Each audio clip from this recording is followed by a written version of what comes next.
On today's PhotoJoseph's Photo Moment, we're going to be looking at the GNARBOX for the first time, and let's see what we think of it.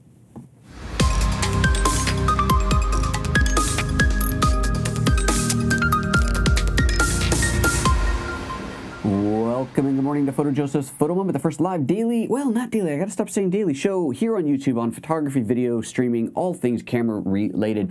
We're not daily anymore. We have moved the schedule to Monday, Wednesday, Friday with the hopes that I can on those Tuesdays and Thursdays focus on other things like making some edited videos. I have a microphone comparison for the lav comparison video that I shot before I left on my trip, and I thought I'd finish editing on my trip. What a joke. I gotta stop thinking that I'm gonna do things while I travel other than doing what I'm there for, because it never works out. Anyway, so I was working on that last night. It is nearly done. I need to record a little outro and put that in, so I'm going to finish that today and probably release it tomorrow on Saturday, October the 7th. That is the plan of action. So there's that, and we've got all kinds of other little videos planned that I want to do, things that don't really fit into this live format as well, or would be nicely to have edited. Anyway, so that's the plan. So today, though, we are talking about the GNARBOX. So let me give you a little bit of history of this thing. Kind of curiously, I had seen the company, seen the product. One of our regulars here, Mr. Sully, had told me about it a while ago, and I kind of tried to hook up the company. It didn't work. Found out via LinkedIn that I actually had a contact there, someone I worked with in the past. So reached out to them, and lo and behold, I met with them down when I was in San Francisco and got me a copy of this thing so I can show you and tell you all about it. Now this is, the video is called a first look, which it is. It's obviously our first look. I've been using it a little bit. I haven't gone really extensive. I'm going to show you as much as I can on this. I don't know 100% everything, but I think we're going to pretty much cover all of the purposes of it today, all the features of it today. And then the next time I show it to you, I talk about it, will be after having used it for a while, really put it through its paces and give you a final kind of analysis, if you will. So let's just quickly say good morning to the chat room, and then we will start the actual show. So good morning, Sully and Bart and Daddy MCC Gear Site. Greetings. Everybody's looking forward to this thing. That's just awesome. Now, there's already some chat in here about version 2 coming. I don't know anything about that. They didn't tell me that new hardware is under development. I mean, obviously, new hardware is always under development, but they didn't say anything to me about, oh, version 2 is coming soon. That doesn't mean it isn't. They just didn't tell me if there is. This has a 128 gig drive in it. You can get it with 256 starting, I think, this month. As we'll discover, I think having bigger than that would be really, really nice. But the hardware seems really solid, and they can update this thing via firmware and add features that way, which I know they are doing. So version 2 that you're talking about might just be a firmware update. I don't really know. And for those of you that are going, what the hell are you talking about? What is this thing? We'll get there. Don't worry. We'll get there. Adrian says good evening, and Bart and Sully, everybody's here. Oh, John Morby's here as well. Good morning, everybody. All right, so let's just get into this thing. So first of all, what is it? It's kind of hard to describe. I got to be honest. It's not a product category that has previously existed, which is awesome, but also makes it a little bit hard to describe. I can't say, oh, it's a hard drive. Oh, it's a whatever. It's okay. So here's what it is. It is a hard drive. This one has a 128 gig SSD drive internally. It also is a small computer. So this little thing here has a computer inside of it. It is a mass media storage device, meaning I can take my SSD card SD card out of my camera, pop that into here. I'll show you all this in a moment, and copy your files over to the device. So, and then once they're on there, it's not just a place to store them. You can actually access the device over your iPhone or Android phone. I'm sure there's an Android app. Somebody tell me if there's an Android app. I'm pretty sure there is. And edit. You can do basic photo editing, but it really comes into play with video editing. So they told me kind of the history of why this thing exists. So the founders apparently were big outdoor enthusiasts, like snowboarders, skiers, something like that. And they were out shooting with their GoPros all the time. And they found that they really wanted a way to quickly and easily edit a little highlight reel of their day, pretty much specifically to put on social media. This isn't about making a final movie, but just creating a highlight reel. Simple edits, add some music to it, and get that thing up. And they didn't want to have their whole computer with them.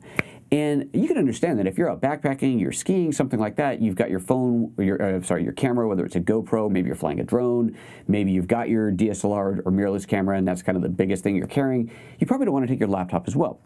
So this replaces your laptop for some basic editing use and, of course, for storage. So you can offload your card into here. Again, it's only 128 gigs, so you're not gonna, you can fill it up pretty quickly, but it will handle your, it'll handle up to 4K video, it'll handle all the photos that you throw at it. It should handle most RAW files. They even have a thing in their help that says if your RAW files are not supported, reach out to them, be prepared to send them one of your RAW files so that they can build in support for it. So there's that. And that's essentially what it is. So it's a storage device with a computer built into it so that you can do basic editing over your iPhone and you're not having to copy the files to your phone. You're editing on here just using the phone as an interface. So again, it's kind of hard to describe. I'm not quite sure what the 30-second elevator pitch would be, but that's the slightly longer. That's the all the way up to the top of the Empire State Building elevator pitch. The hardware is robust. It is shock proof. It says in the thing, try to avoid dropping it from more than 3 feet. So it's definitely got some built-in stability on it. It is water resistant. You know, don't drop it in the river, although it probably could handle that. You'll see in a moment that the doors have good seals on them, but certainly it can handle the rain. You'll see that it even has a little carabiner clip on here. So you could hook this to the outside of your bag, which if you're transferring files, kind of if you're going to drop a card in here, hit transfer, and then keep on hiking or skiing or whatever you're doing, you definitely want to leave it hanging outside because it gets hot. Now this is by design. The top of this has a big heat sink in it, they have told me. So when you're using it, the top will become quite hot. This is not something you're going to want to drop into your bag all sealed up and enclosed and away from the air while it's actually working. So do keep that in mind. But it's designed to get hot. So when it gets hot, that's okay. That's what it's supposed to do. And let's get a close-up look at this thing, and I'll show you some of the little doors and whatnots on it. So here we go. There's the GNARBOX. You can see it's got a little power button on the top there. That's its one button on there that turns it off and on. And they're looking at adding other functionality to that, like being able to trigger a copy over to your files, of your files over to the drive. Just going over the whole thing, and I realized that my lighting is now the wrong way. I moved the camera over behind me, and there's a good reason for that. We'll get to that. So that's kind of all there is to it until you open these little doors here. Now there's 2 doors, and come on, focus back on, and let's just open these things up. So open that one up, and some of these could be a little hard to open. God, I'm going to use a coin here real quick. Where's my, here we go, get a coin, and I'm just going to pop that door open. That is a tough door. Anyway, so inside of here, we have, sorry about the light, I didn't plan that very well. There we go. You have an SD card slot and a micro SD card slot. So if you're shooting with a drone, you're going to want to use that one. Many digital cameras use this. If you are shooting CF cards, so if your camera shoots CF, it doesn't have a CF card reader, but the USB ports can be used with a CF to USB card. You know, a CF card reader that's got a little USB. You know, those little tiny dongle. You just plug that in and off you go. So if you're shooting CF, you need to do that. If you're shooting SD or micro SD, you do not. Then it's got 3 USB ports. So USB 3, and this is so that you can connect basically any media. If you want to connect something to this to copy media onto this device, you can connect it via there. You got USB 3 and USB 2. I don't know why they have to have both. I guess maybe in case something's not backwards compatible, but you got both. And then you've got another USB port here, and that's the kind of micro USB port, and this comes with a cable for that, so there's the right cable for that. This is used for a couple things. This is used for charging, so it doesn't come with a charger, it's just a USB cable, but you plug this guy into here, and then plug the other end into your iPhone brick, plug it into your computer, plug it into basically anywhere, and it will start to charge. It is also used for copying files to an external hard drive. You go, hold on a second, wait, I thought I just copied the files to this, now why is this? So here's 2 ways that you can do this. I pop in my SD card. I can then, through the interface, and we'll look at that in a moment, I can copy the files from the SD card to this internal storage. And then when it fills up, I could copy the file, I could plug these 2 together, right? Take my external USB drive, plug these 2 together, and copy the files from the GNARBOX to the external drive. Or I think you could bypass this entirely, so if you just know you've got a ton of footage, this is still smaller and lighter than a laptop, and obviously a lot more rugged. Anyway, you could connect these 2, and I think you can copy directly from the SD to the external drive. Not 100%, but I'm pretty sure that you can do that as well. And just size comparison as well. This is kind of a good one to show this. You can see the size comparison. This is a good reference point. Pretty much everybody knows what these LaCie drives look like, the size of these. So it's about the same size as that. If I compare it to an iPhone, you can see that the 7 Plus iPhone is considerably taller, so it gives you, again, a good reference for size, and you can see the thickness. It's kind of like 3 or 4 iPhones thick, so it's a pretty good, reasonably compact size device. Carabiner, USB drives, that's pretty much everything there. All right, so let's fire this thing up. Let me show you how this guy works.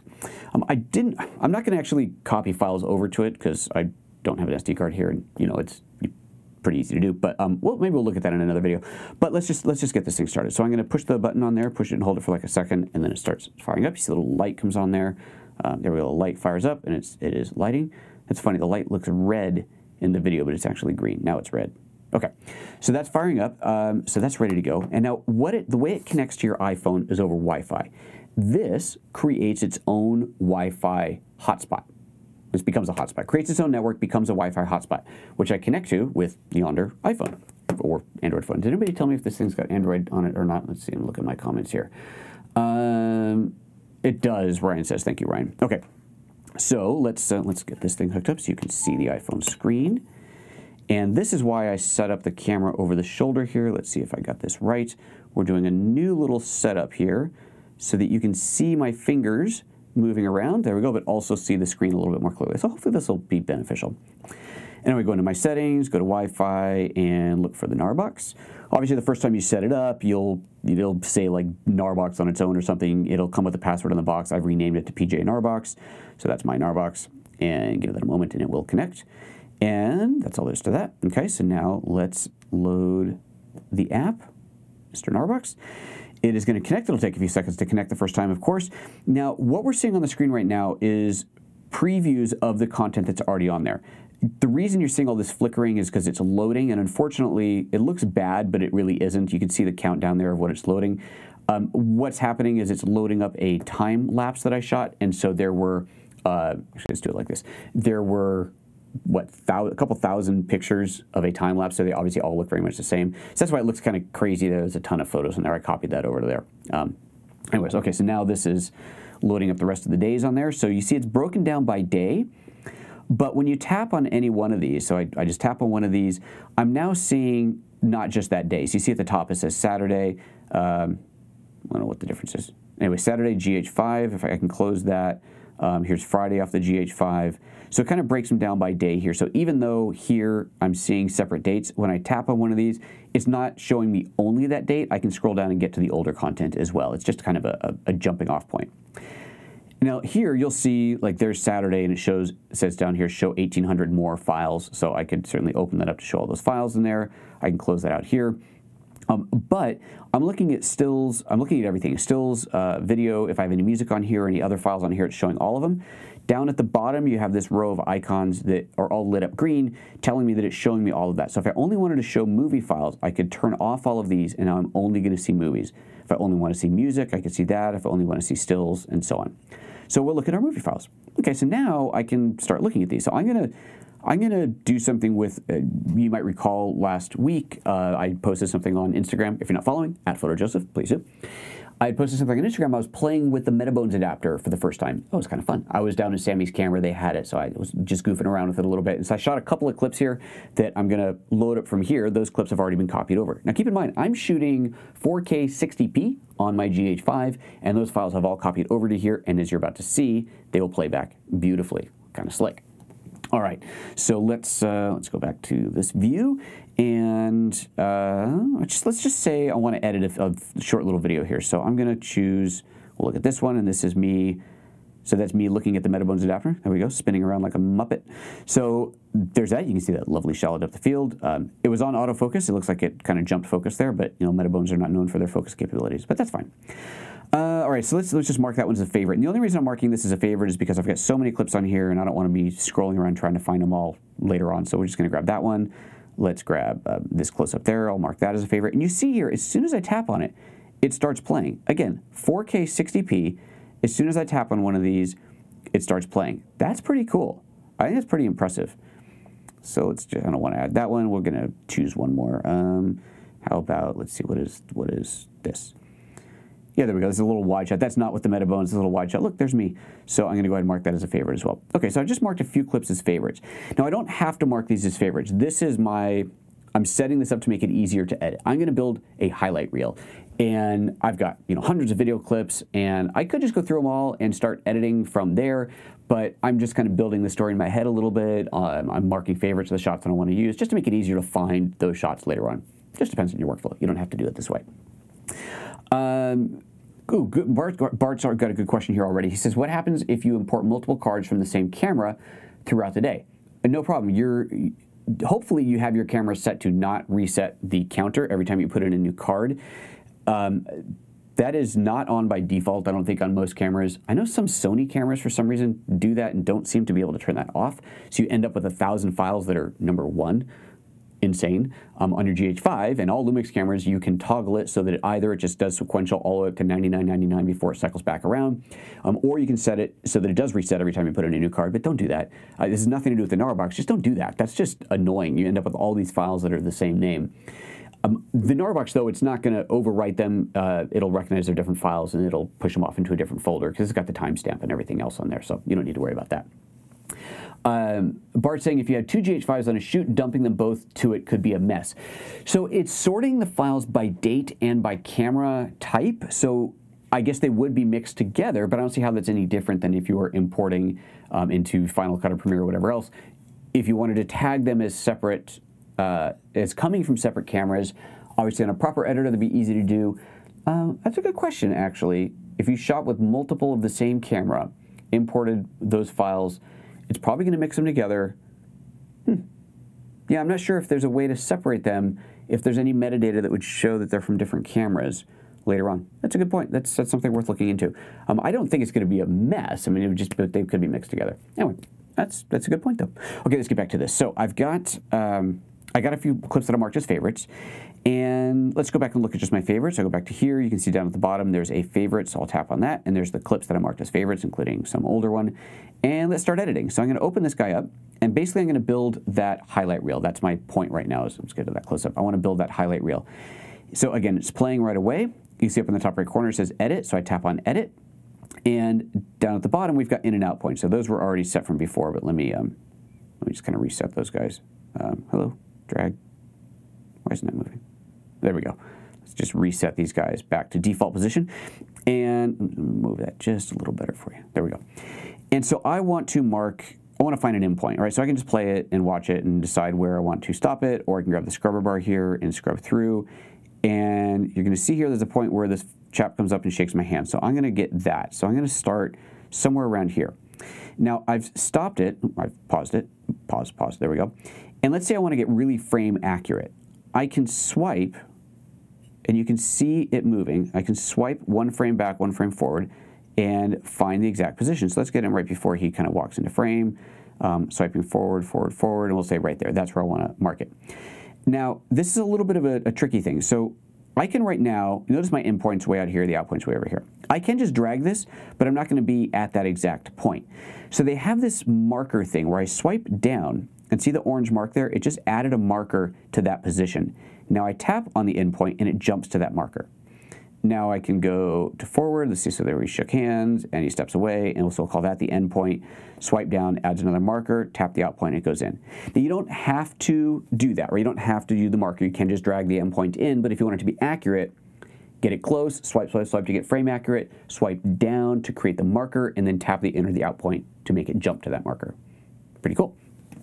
Markers get used also in the final stage of the video edit when you're adding music, which I haven't actually done yet. Well, maybe we'll play with that.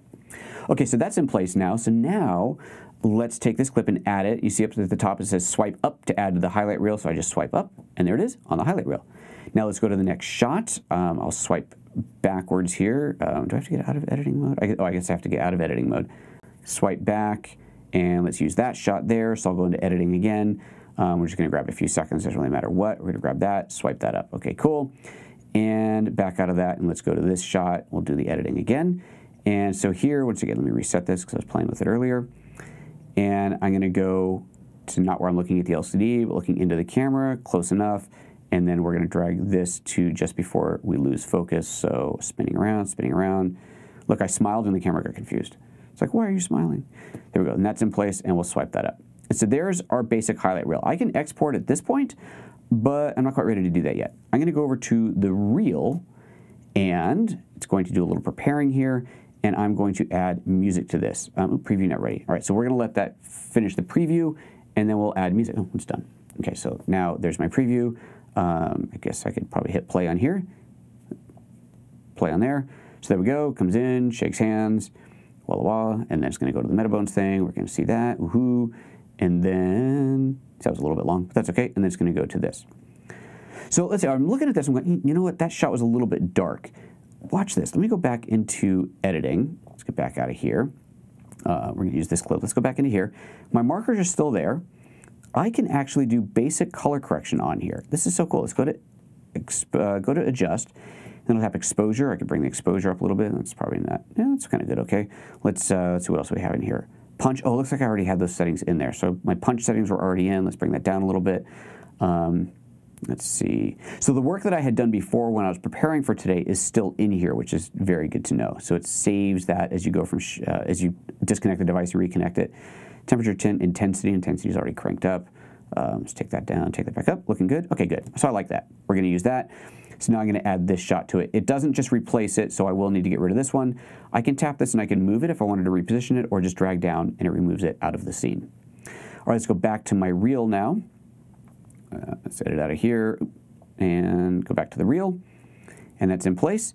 So now let's add some music. Now the music, okay, first it's adding, this is what I haven't played with yet. We'll use hit points to sync music with your video. To start, please set the hit point, most exciting part of the highlight reel. Well, I don't know what that might be, but let's say that jumping to the Metabones adapter, that's going to be the most exciting point. So we're going to scrub through here, find that point, and let's see, can I do a frame by frame? I can't do a frame by frame there. Might be a better way to do this, but again, I haven't played with this part yet, so we're just going to call it right there. Okay, hit next. Now I've got two music tracks on here. I'm going to show you how I got those on there in a moment. Let's just add this one called Spider Juice, and it is, I think, analyzing the music. And oh no, I got to finish set the hit point of the music. Well, okay, let's play this. Let me turn the music on. Hey Brian, bring that down a little bit, would you? Oh wait, no, I have that control. Sorry, that's my control. Let me just do that real quick. Let's give me just a moment here. I want to bring down the level so that's just a little bit on the loud side. There we go. Bring that down. JKD is asking if it can add stabilization. No, it can't do stabilization, but it's the color effects that you saw in there is what it's doing. Okay, so back to this. All right, let's play this again. Okay, this is a good hit point. So again, it's kind of hard to know. Can I zoom into this? I can't pinch into this. I'm assuming that's the hit point. Okay, no, it's that waveform piece right there. Yeah. Okay, so that second wave, that's where it's going to be. I don't know if it's going to be enough pre-roll. It may not be. Let's find a later hit point. Okay, we're just going to stop. Hello, there we go. We're going to pretend it's to this point. Right there. That was pretty good. Good enough. Okay, we hit done. It lines those things up, and I guess that's it.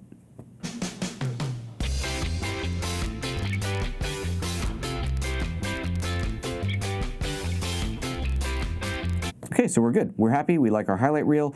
And now I just tap on export down here. I can export it all the way up to my full 4K resolution if I was going to put it on YouTube or something, or make it smaller if I'm going to put it on Instagram or whatever. And let's just say let's do a full 4K. And it says you can either export to the GNARBOX or to the camera roll on your phone. Of course, I want this on my phone. So I'm going to hit that and off it goes. And that's obviously going to take a moment to go through. So that's the essence of it. You can do basic editing to your photos. You could, if you wanted to do more editing to a photo instead of what's built into it, you could copy the photo to your phone, and then of course you have access to all the apps you have on your phone. Same thing with the movie clips. You can do the basic editing that you saw here, or if you want to do something more complex, you can copy it over to your iPhone and jump into iMovie or jump into Luma Studio Pro or Luma Pro, whatever, Luma Fusion, that's the one. Luma Fusion or whatever editing app you wanted. The app is iPhone. They don't have a native iPad app, and I asked about that, and I didn't get a really good solid answer. So it will work on an iPad, but it's scaled. So you know, we all know that's kind of a lame way to work on the iPad with an iPhone app scaled up to an iPad screen. So hopefully, and that's something I've asked for, and I will continue to ask. I really would like to see a full-on, a much bigger version of that. But to be fair, if you're carrying a big iPad, then maybe you don't really need that. You just copy the things to your iPad. Maybe. So maybe, I get it. It really is about, I'm carrying these two things right here. And if you think about this use case, you want to be as light and nimble as possible. You want to go on a trip and just take as little gear as you can. The fact that you can do this and do this editing and so on from here, that's pretty cool. That's pretty cool. Okay, this is done, so let's just go to the camera roll, and it should be there. There it is, and there she is. Oh, let's do what are we looking for? Where's the wrong one? There we go. There we go.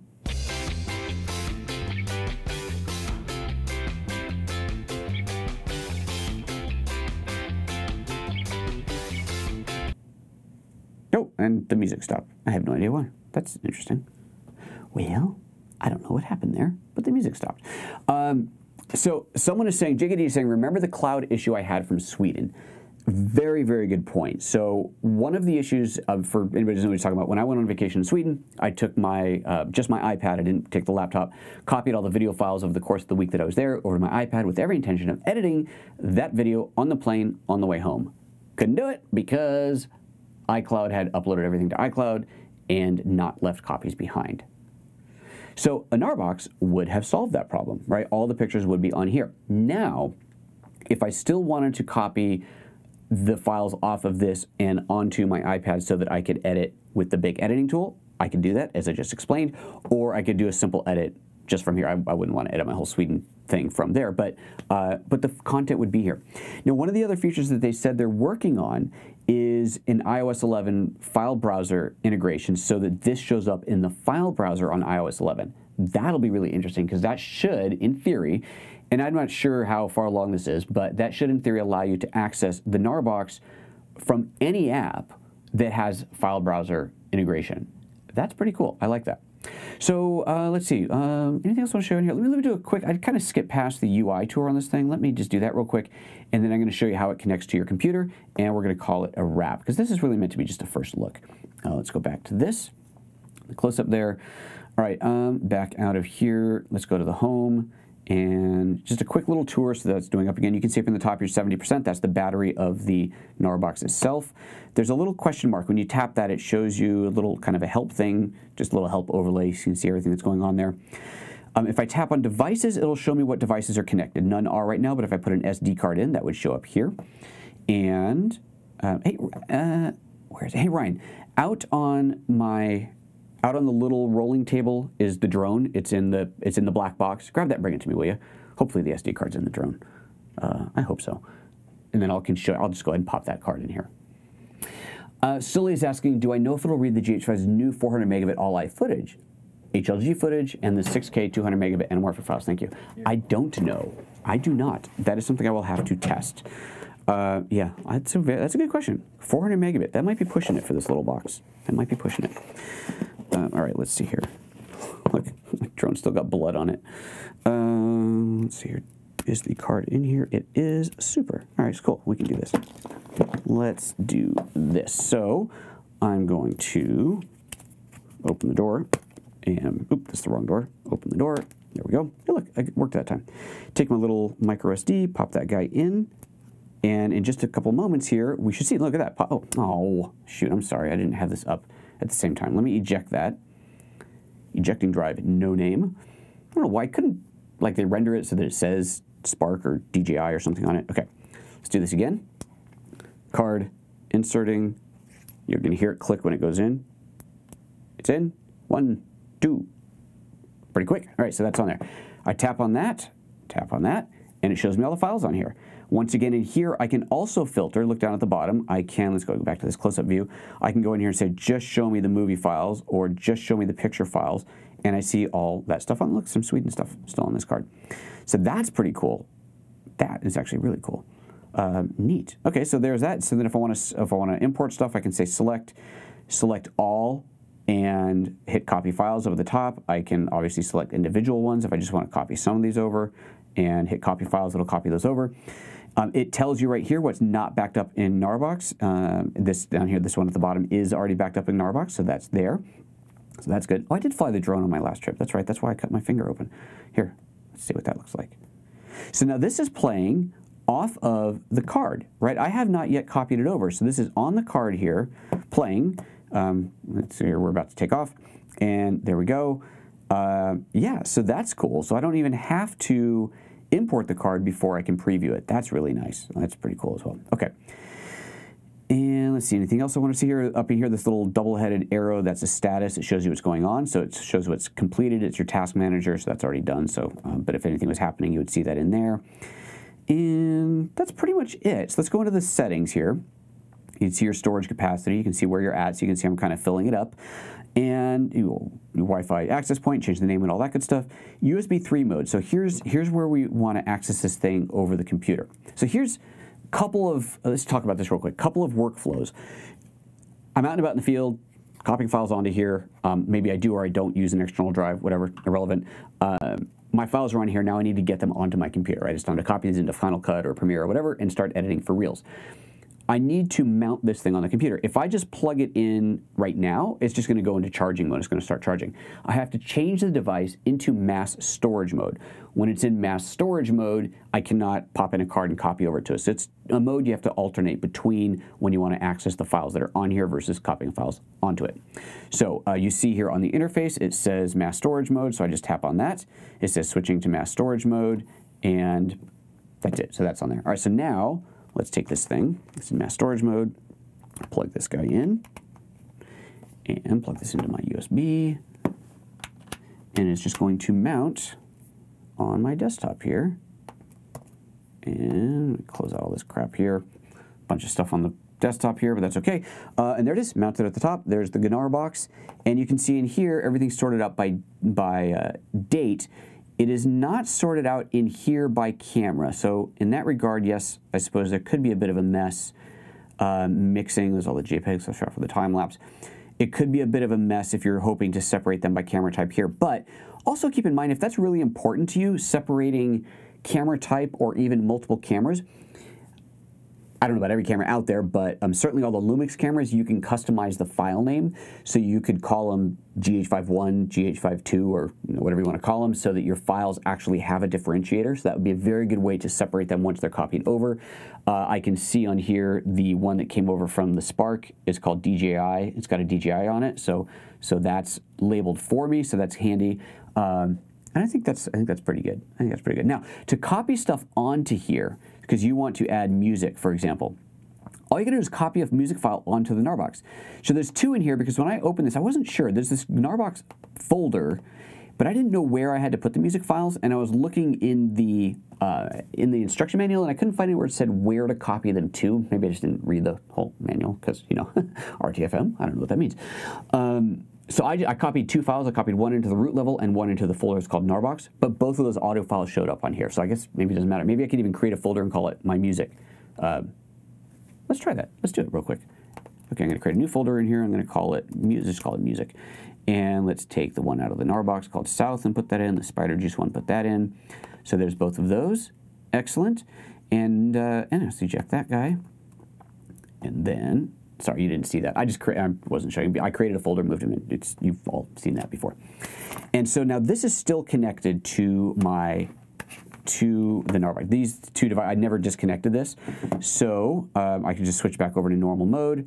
And now I have access to all the files on there. So let's go back into here and let it refresh. Let's just open this up and show just my music files. And oops, I wonder if I now have lost them because I put them into that place.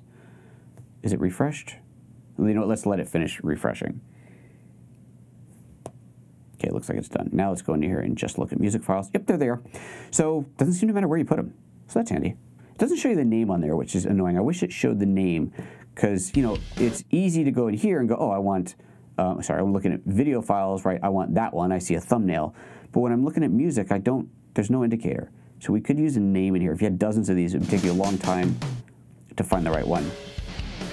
So just one of those things, one of those little things. Anyway, that's that. It's pretty cool. Let's see what's going on in the comments here. I'm digging it. I'm digging it. I want to see what you guys think first. Let me scroll back into the comments and see what is happening here.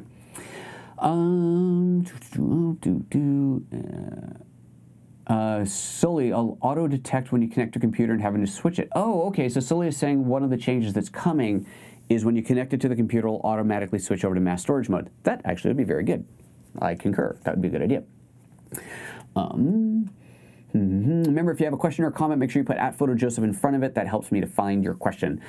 And we already talked about that. Bart's questions we addressed. JDiggD, stabilization, we talked about that. Sully, do you know, we talked about that. Bart, the drone still has blood on it. Thank goodness I knew the context on that one. What? You know, injuries. Still healing. I think when I was landing, I reached, instead of putting my hand flat, it's like when you feed an animal, you know, you're supposed to hold your hand flat, and I think I must have like reached up like this and it landed. You don't have to reach up very far, and then smack. Yeah, you really don't have to reach up far at all, and there goes your fingertip.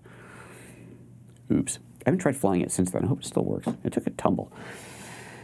I actually have that video, because my friend was shooting, and I'm not going to show that too. My friend was shooting video while I did that. That was all crazy. Anyway, that's it. JDiggD says, do you have a total photo count for how much the device can hold in different formats? Well, there's no way to say that, because every raw file size, depending on the camera it's coming from, and the megapixel count is going to be a little bit different. If you're shooting JPEGs, then of course, if you shoot a picture of a blue sky, that's going to be a much smaller file than you take a picture of, you know, a person or just a big busy scene.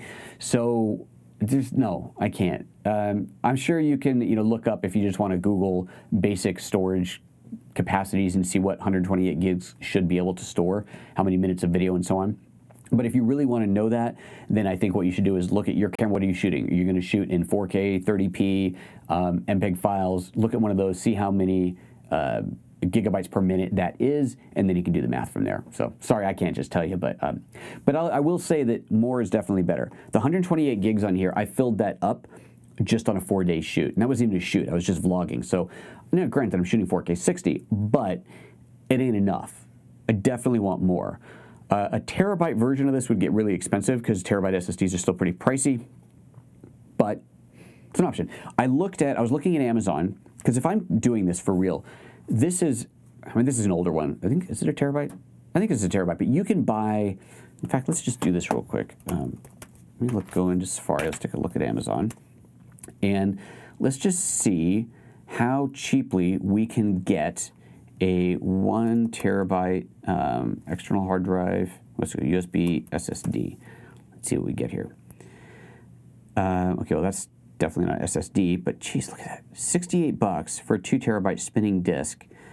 Now, if like this, if you load your 4K 60 onto there, it is very unlikely that it's going to play back in real time, so you might have a hard time editing it. So if you want to copy files to an external drive and then still pair them and edit from your phone, you probably should buy an SSD, just saying. Yeah. Now, incidentally, the whole copying files over, that's something we'll cover in another video. Let's go back into here. Let's see. I want actual SSD here. 1 terabyte SSD. Okay, $300. So that's not bad. That's not terrible. $300 for a terabyte SSD. Okay. Samsung portable SSD, that's 250 gig. That's microscopic. Let's see if they have a bigger version of this. They go up to 500 gigs. I want more. I want a terabyte. 500 gigs for 200. That other one is a better deal. That's actually a really good price, isn't it? Look at that again. Vectotech, never heard of them. Rapid 1 terabyte external SSD USB 3. That's pretty slick. Wait, what? They do bigger? No, that can't be SSD. Let's see. Wait, crap. 4 terabyte SSD drive, $1,700. Needless to say, you save money buying 4 of these, but wow, 2 terabyte, how much is 2 terabyte? $659. Wow, I had not seen that before. Okay, well that's enormous. I personally would probably buy one of these, and obviously I'd look around and see what else is out there, but that's great to know that for $300 you can get a 1 terabyte external SSD drive. I think that's pretty cool. Let's actually look up GNARBOX as well on here on Amazon, because I have not done this yet. GNARBOX. Okay, so the base model, what I'm holding here, is $300. That's with 128. The 256 version will go up $100. So $100 more for another 128 gigs. Well, if you're, what did we got here? And that's that one we looked at earlier, isn't it? Oh no, this is a Samsung 1 terabyte for $397 for $400. So a little bit more than that other one was. Should you buy the smaller version and a big external drive? Obviously, you're going to still spend more money, but that's tough. $100 more to go up another 128 gigs. It doesn't seem like quite enough. If it was up to, At that point, I'd rather, it depends on what you need. If you really want to have the single one device and that's it, then clearly spending a little bit more to get that extra storage would be good. If you need a lot more storage than that, then having an external drive is going to be the way to go. But anyway, yeah, there's options. There are certainly options.